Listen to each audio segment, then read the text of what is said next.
Hello friends, இந்த வீடியோவில் bench press எப்படி போடலாம்னு சொல்லி பார்ப்போம். ஃபர்ஸ்ட் வந்து பெஞ்சில் படுத்ததுக்கப்புறம் உங்கள் இந்த பெஞ்ச் ராடு வந்து கரெக்டாக நம்ம நெத்திக்கு இல்லை கண்ணுக்கு நேராக இருக்கிற மாதிரி பார்த்துக்கோங்க. ரொம்ப பின்னாடி இருக்கிற மாதிரி இருந்துடாம, ஓகேவா? நெக்ஸ்ட் வந்து ஜஸ்ட் அப் பண்ணிட்டு பேக்கில் ஒரு சின்ன ஆர்ச் பார்த்துக்கோங்க. அது போக நார்மலாக எல்லா பார்பர்லாலுமே இந்த மாதிரி கோடு இருக்கும். அந்த கோடை வந்து நீங்கள் மார்க்கர் மாதிரி எடுத்துக்கிட்டு உங்கள் சுண்டு வரல கரெக்டாக அதில் வச்சுட்டு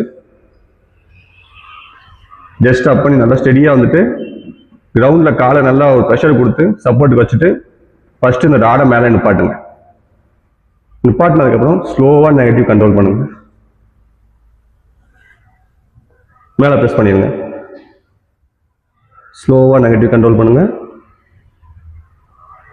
மேலே ப்ரெஸ் பண்ணுங்க. ஸ்லோவாக நெகட்டிவ் கண்ட்ரோல் பண்ணிவிட்டு மேலே ப்ரெஸ் பண்ணிடுங்க. நார்மலாக பெஞ்ச் ப்ரெஸ் போடும்போது என்ன மாதிரி பிரச்சனை வரும்னா, மேக்ஸிமம் ஜஸ்ட்டை விட ஷோல்டரில் வந்து ஃபீல் அதிகமாக இருக்கும். ஸோ அந்த மாதிரி உங்களுக்கு இருந்துச்சு அப்படின்னா ஜஸ்ட்டுக்கு வந்து ஒரு machine work out, cable cross ஓவரோ பெக்டெக் ஃப்ளைஸ் அந்த மாதிரி ஏதாவது ஒரு மிஷின் ஒர்க் அவுட் போட்டு ஜஸ்ட்டில் வந்து ஒரு நல்ல பம்ப் கொடுத்துட்டு நீங்கள் பெஞ்ச் ப்ரெஸ் வந்தீங்கன்னா ஜஸ்ட்டில் ஃபீல் நல்லாயிருக்கும் ஷோல்டரை விட. ட்ரை பண்ணி பாருங்கள்.